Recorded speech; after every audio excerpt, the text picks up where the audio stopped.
একদিন রাজু নামের এক গরিব ছেলে জঙ্গলে কাঠ কুড়াতে গিয়েছিল। হঠাৎ তার চোখে পড়ল মাটিতে অর্ধেক ঢাকা একটি পুরনো প্রদীপ। কৌতূহলী হয়ে রাজু প্রদীপটি তুলে নিল এবং পরিষ্কার করতে গিয়ে মুছল।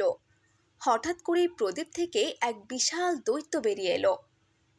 আর দৈত্যটি বলে উঠল, আমি হচ্ছি প্রদীপের দৈত্য, আর তুমি কিনা আমাকে মুক্ত করেছো। এই বলে রাজুকে আকাশে উড়িয়ে নিয়ে গেল দৈত্যটি। এখন বলো তো, তোমার কি কি ইচ্ছে আছে? এখন আমি তোমার 3টে ইচ্ছে পূরণ করব। রাজু অবাক হয়ে ভাবতে লাগলো। প্রথম ইচ্ছায় সে বলল, আমার মা যেন আর কখনো কোনো কষ্ট না পায় এবং সে যেন সব সময় সুখে থাকেন। মুহূর্তের মধ্যেই রাজুর কুঁড়ে ঘর একটি সুন্দর প্রাসাদে পরিণত হলো, আর তার মা সুস্থ ও সুখী হয়ে গেল। দৈত্যটি রাজুকে আবারও জিজ্ঞেস করলো সে দ্বিতীয় ইচ্ছায় কি চায়।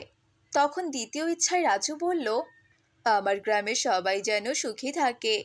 সাথে সাথে গ্রামের প্রত্যেকের জীবনে উন্নতি ঘটল, সবাই হাসি খুশি হয়ে উঠল। দৈত্যটি রাজুর শেষ ইচ্ছার কথা জানতে চাইল। তখন রাজু অনেক ভেবেচিন্তে দৈত্যকে বলল, আমার শেষ ইচ্ছা তুমি নিজে মুক্ত হও। দৈত্যটি তার কথা শুনে অবাক হয়ে গেল, কিন্তু সে খুব খুশি হয়ে রাজুর কাছে এলো এবং ধন্যবাদ জানিয়ে তাকে মাটিতে নামিয়ে দিল। মুক্ত হয়ে সে আকাশে মিলিয়ে গেল, আর রাজুর জীবন সুখে ও শান্তিতে পরিপূর্ণ হয়ে রইল। তো বন্ধুরা, এই গল্পটি থেকে আমরা কি শিখলাম?